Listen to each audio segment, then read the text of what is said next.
자, 이제 사이클로헥세인에 수소 대신 다른 치환체가 붙었을 경우 에너지 관계를 살펴보겠습니다.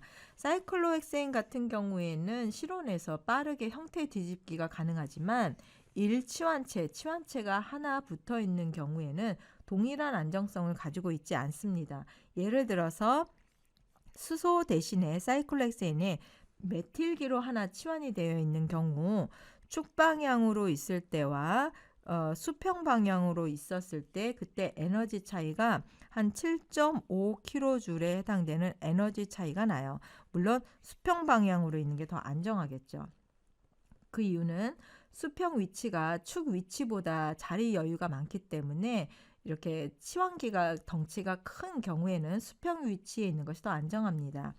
여기 그래프에 해당되는 부분은 델타 E는 마이너스 RT ln K에서 온 식입니다. 여기에서 이 K라고 하는 거는 바로 평형상수에 해당이 되는 거죠.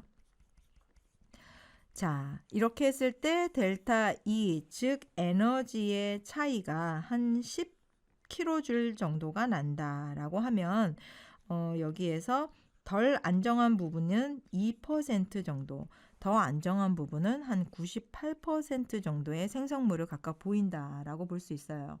예를 들어서 지금 여기 파란색으로 해당되어 있는 부분들이 안정한 형태의 이 형태체다라고 볼 수가 있고, 여기 붉은색에 해당되는 부분은 덜 안정한 형태다라고 볼 수가 있는 거죠. 만약에 7.5kJ/몰에 해당되는 그런 에너지 차이를 갖는다라고 하면 5, 6, 7 이 정도가 되겠죠. 이럴 때 덜 안정한 경우는 한 5% 정도, 그 다음에 안정한 부분은 한 95% 정도의 생성물을 각각 갖는다라고 볼 수가 있습니다. 자, 축방향과 적도방향, 메틸기가 왜 수평 방향에 있을 때 더 안정할까?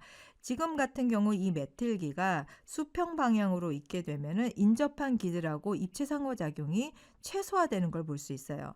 그런데 만약에 이 메틸기가 이렇게 축방향으로, 지금 적도방향 쪽 수평 방향으로 있었을 때에서 이렇게 축방향으로 이동이 되게 되면 옆에 있는 다른 축하고의 수소들과 입체적인 방해, 즉 상호작용을 하는 걸 볼 수가 있습니다.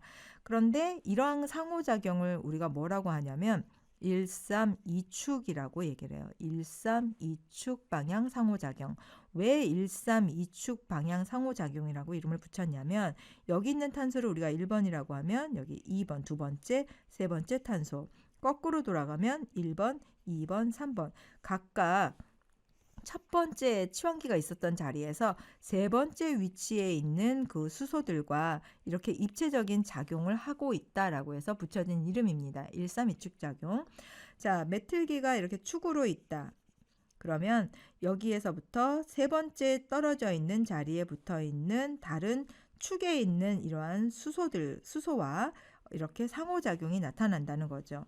자, 메틸기가 이렇게 축으로 있었을 때에서 옆으로 적도 방향으로 이렇게 넘어갔을 경우에 작용하고 있는 그 고리 뒤집기 현상이 나타났다라고 했을 때 훨씬 더 에너지적으로 안정한 것을 볼 수가 있어요.